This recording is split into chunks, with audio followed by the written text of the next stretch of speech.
could you tell me a little bit about what you do, what you sell?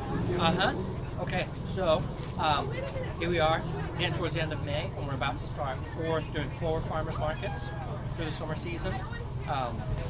We grow 40 different vegetables all throughout the year.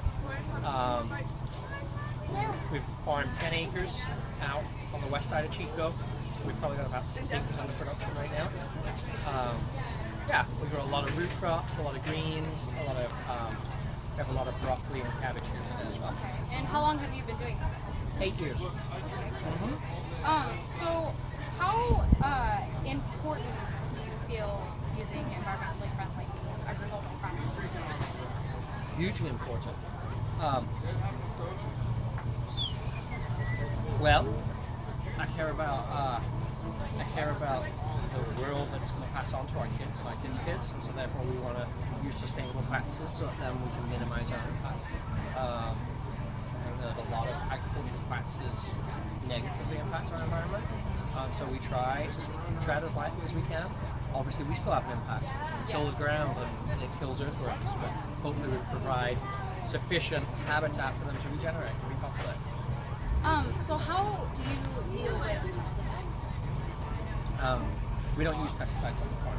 Okay. Yeah. How do you deal with what With practices? pests? Yeah, with pests. How do we deal with pests? So, for the most part, we don't. Well, we plant hedgerows, we plant flowers to attract in beneficial insects. So then, for example, ladybugs will eat aphids. So then there's bird habitat, so that they will eat caterpillars, which could negatively impact us. If we have an explosion of an insect on the farm, usually if we step back and allow natural process to occur, the insect that's a problem goes through a boom in population, then there are a whole bunch of beneficial insects will come in and eat those insects, and there'll be a balance. So we just don't see the need to spray pesticides. Okay, yeah, and they're obviously And pesticides are very, very environmentally friendly. Right, and if we end up losing, a crop around a planting of lettuce or a planting of broccoli, oh well, we've got 5 others in the field anyway. So, So, do you have any nearby bodies of water in where you farm? And if so, do you do anything to try to keep them from getting polluted? We're about 1.5 miles from the Sacramento River. That's the closest water source. We have a dry creek bed on the south side of the farm. But no, we don't have water super close to us. Okay.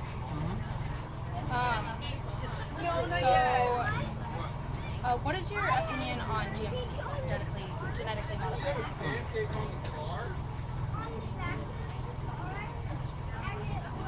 Genetically modified crops, I think that it's science taking things way too far. Right? We grow hybrid varieties. There's open pollinated varieties and hybrid varieties, and then on the far end of the spectrum we got genetically modified. We grow both open pollinated and hybrid varieties of vegetables which are produced in a laboratory. However, it's broccoli genes with broccoli genes. That to me, it's go, oh, okay, broccoli and broccoli. When you get into splicing other species together, it makes me a little uncomfortable. I don't think the science is there to prove that they fully understand the implications of what they're doing.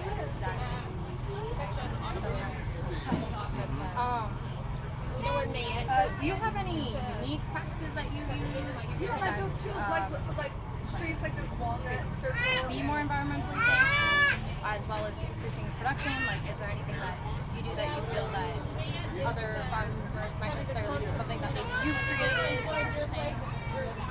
I don't know necessarily that we have created anything. Farming is like anything in life. You beg, borrow, and steal ideas and practices from other people. We do use a lot of compost, we use cover crops to improve our soil long term. Even though we're sitting on 25 feet of topsoil, some of the best soil in the world, we still need to maintain that healthy. We can't deplete it year after year after year. So maintaining the soil structure, healthy habitat for microorganisms is really important. So growing cover crops and using compost is important. So it's for us. There's nothing unique. There's plenty of farms that have been doing that for millennia. You know, like people have grown crops they don't necessarily eat, but put back into the soil for a long time. Do you want me to consolidate this one for you? And my last question is, where do you primarily sell? Just at farmers market, or? Yeah, all of our sales, like 95% of our sales are direct retail experiences. So whether it be farmers market or our CSA pick up on the farm. We have 80 families that come and get a box of vegetables. Thank you. Sorry about that. Yeah. Well, thank you very much for talking to me. It's going to be very